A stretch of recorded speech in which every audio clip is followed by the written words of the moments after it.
There's something that happens in the space between sleeping and waking, before the day has a name, before you remember what you are. For a few seconds, sometimes longer, there's just this breath, room, light beginning somewhere. And then it arrives, a feeling, specific, familiar, already heavy, something unresolved, something waiting. The body tightens around it before the mind has found the words.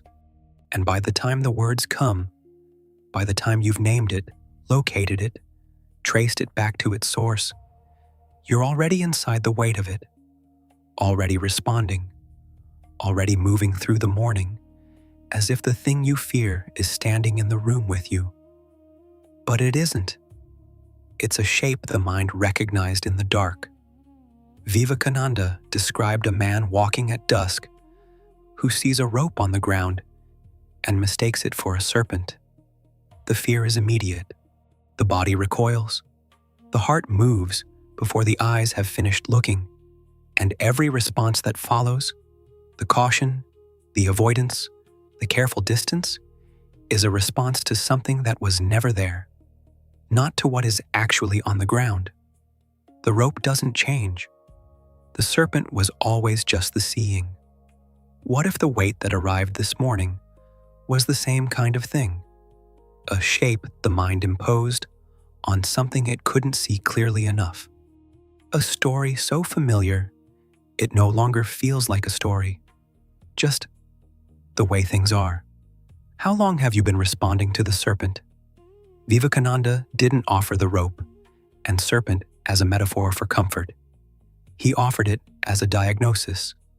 He was pointing at something that operates at the root of human experience, in the continuous, quiet act of perception itself, in the ordinary morning, in the familiar weight, in the shape the mind builds before the eyes have finished looking.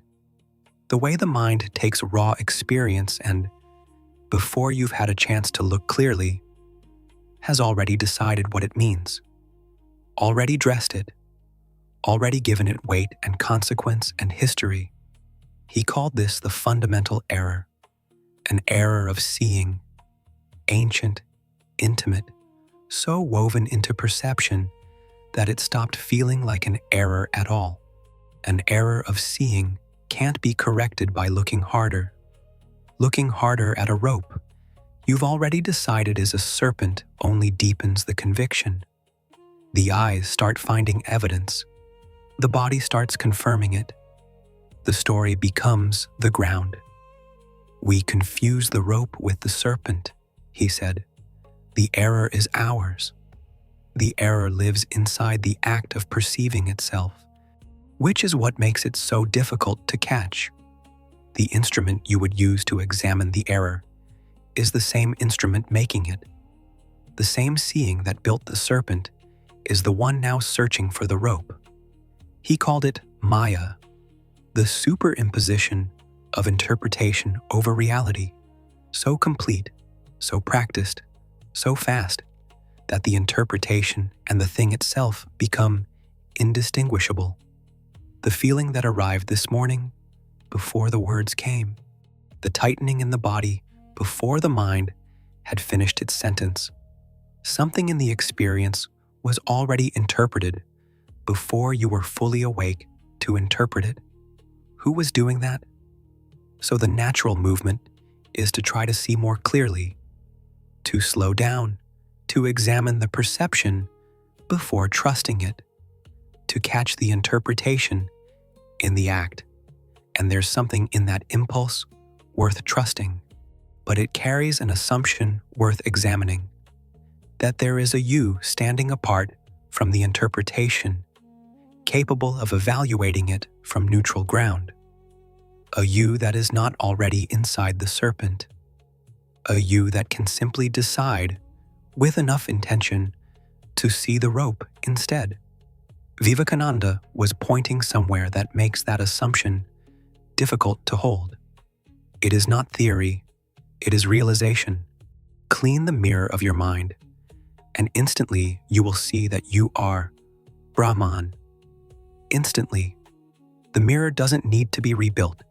It needs to be cleared, which means the rope was never hidden, the serpent was never real, and the one who has been carefully, sincerely, effortfully trying to see more clearly has been using the projection to search for what projected it. What I haven't fully resolved is this. The moment it feels like I'm finally seeing the rope, something in that clarity still has a shape, still has a preference for what it finds. The seeing feels clean, and yet something is still arranging what gets seen. The fear returns. Different content, same structure. A different serpent, same darkness, same dusk, same recoil, and with it comes a familiar weight. The sense that something should have changed by now, that all this looking should have amounted to something different. But notice what's inside that feeling. It assumes the pattern is the problem, that something needs to shift before the rope can finally be seen, that the error is still out there, waiting to be corrected. Atman never changes, never goes or comes. It is the eternal witness of its own manifestations. But we confuse it with the manifestation itself. The Atman isn't the one who sees the serpent. The Atman isn't caught in the error. Something took itself to be the frightened perceiver, the one who recoils at dusk, who tightens before the day has words, who responds to shapes in the dark, and that something has been so consistent, so present, so apparently central to experience, that it became invisible as an assumption. It started feeling like you. But if the error is in the seeing and not in what is seen, then the question isn't how to see better. The question is quieter than that, and much more unsettling. What is the one that sees? That question doesn't resolve easily. The mind moves toward it and finds no surface to grip. And yet something in the looking itself begins to shift. The question starts to reveal something about the one asking it, the frightened perceiver, the one who recoils, the one who has been, for years, responding to a shape in the dark with the full weight of a real threat. That one has a history, has a face, has a very particular way of arriving in the morning before the day has words. But Vivekananda wasn't pointing at that one as the problem. He was pointing at the confusion, the moment the Atman, which never moves, never suffers, never mistakes anything for anything, became identified with the one who flinches. Atman never changes, never goes or comes. It is the eternal witness of its own manifestations. But we confuse it with the manifestation itself. The serpent was never real, but the one who saw it, who responded to it, who organized an entire inner life around managing it, that felt completely real, still does. And Vivekananda was clearest here. The error isn't that you saw the serpent. The error is that you forgot you were the one looking. The rope doesn't need to be proven. It doesn't need to be reached through effort or understanding or years of careful observation. It's what was always on the ground, the only thing that ever was. You are eternally pure, eternally perfect. You were never limited, not after the serpent disappears. Now, with the serpent still apparently there, still carrying its familiar weight, still arriving in the morning, still tightening the body before the mind has caught up. The rope and the serpent occupy the same ground. One is real. One is the seeing. What would change if you stopped trying to get rid of the serpent and looked instead at who has been afraid of it?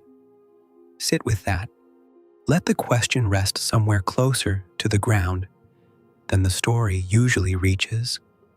If something here hasn't settled, there's another video on this channel that continues this quietly from a different angle whenever you're ready.